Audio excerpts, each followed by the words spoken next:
in the history of Islam is Asma, the daughter of Abu Bakr as-Siddiq radiallahu anhu. This woman packed so many accolades, so many accomplishments and achievements in her life that are perhaps unachievable for many. She's known for her righteousness. She's known for her dedication. She's known for her devotion. She's known for her sacrifice. She's known for her bravery. I would like to share just a glimpse of the last conversation that she had with her beloved son, Abdullah bin Zubayr radiallahu anhu, one of the bravest people in the history of Islam. Abdullah bin Zubayr radiallahu anhu was the first child to be born in Medina. And Muslims celebrated the birth of this first child so much that they shared the happiness with everyone. They celebrated the birth of the first child, Abdullah bin Zubayr radiallahu anhu, who was the son of Zubayr bin al-Awwam radiallahu anhu, who himself was a great warrior,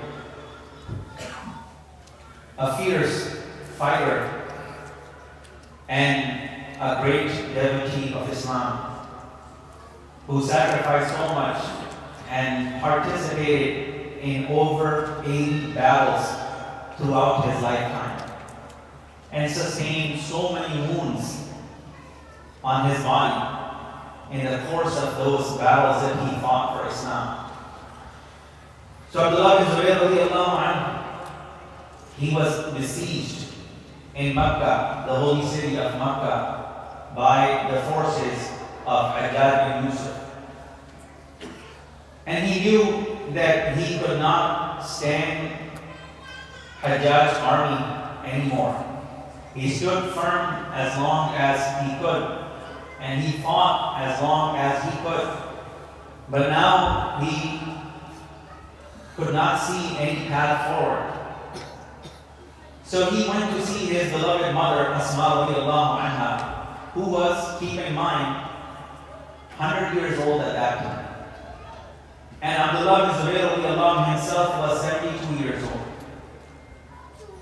So he went to seek the counsel of his beloved mother, who was wise, who was knowledgeable, who was righteous. And her cognitive skills were still intact, were still very strong. There was no sign of any senility in her cognitive skills. Even though she was 100 years old, but she was still strong. Even her teeth were there. She did not lose any of her teeth. So he went to his beloved mother, asking for her counsel, her guidance on how to proceed forward. Should he surrender to the forces of Hajjaj bin Yusuf and make peace, or should he resist and continue on his path? So he told his mother the situation, and he said, I cannot, we don't have the strength anymore to fight with the army. So what should we do? Should we surrender and give up, or should we continue on our path of resistance? She said, if you are on the truth, in kunta ala al-haq famdi fihi. If you are on the truth, then continue on that truth. Stay and remain firm and steadfast. But if you have doubt, if you think you were not right in your opinion, in your decision, in your judgment, then she said, bi'sa al-abdu anta. Then what a wicked person you are, and what a horrible person you are, that you took this path knowing that you were not right, and you took so many people with you who gave their lives on your path. He said, no, I have confidence, and I know that I'm on haqq, I'm on truth. She said, then don't worry about it. He said, I have a fear, an anticipation of a fear that when they kill me tomorrow, and I'm anticipating that tomorrow I will be killed. And when they kill me, they will mutilate my body. She said, this is how brave this mother was at 100 years of age. She said, what worry should you have? When you have been killed, when you have been slaughtered, then it doesn't matter what happens to your body. What happens to the goat after it is slaughtered? What happens to her skin? Nothing matters after that because it's done. The life is gone. So you don't have to worry about that. If you give your life in the path of Allah subhanahu wa ta'ala, it's gone. He said, oh my mother, now I'm at peace.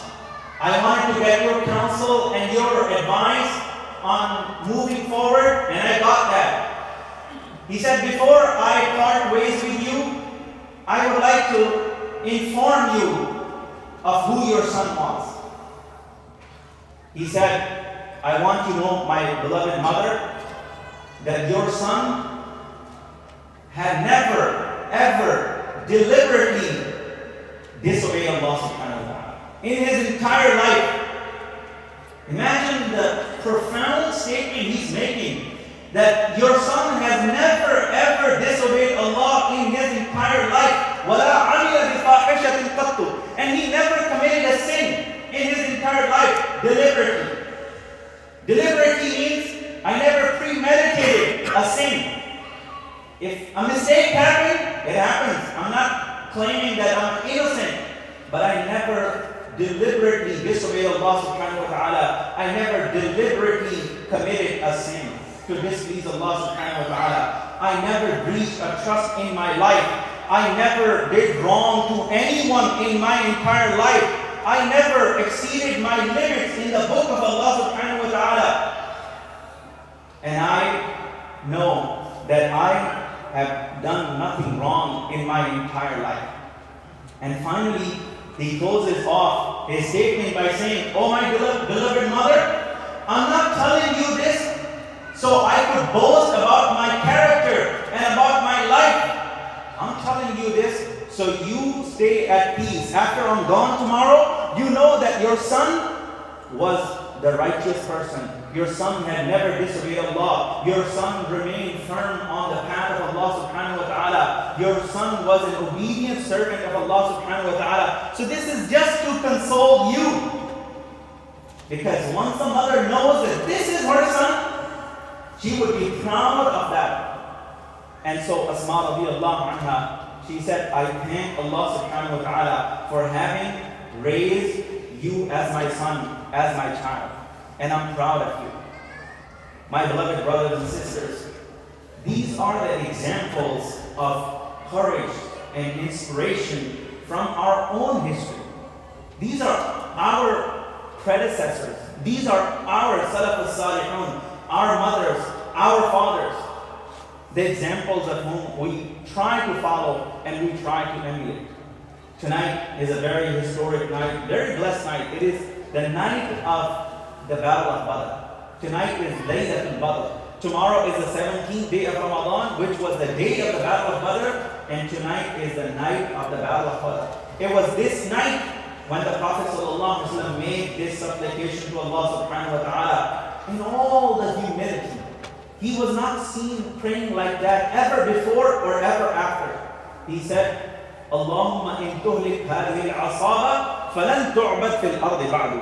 Oh Allah, if you allow this group to be destroyed tonight, there will never be anyone to worship you as you ought to be worshipped. This was truly the battle of survival. This was the night of survival. This was the day of survival. Other battles were not the battle of survival. This was indeed the battle of survival. And Allah subhanahu wa ta'ala granted them clear victory.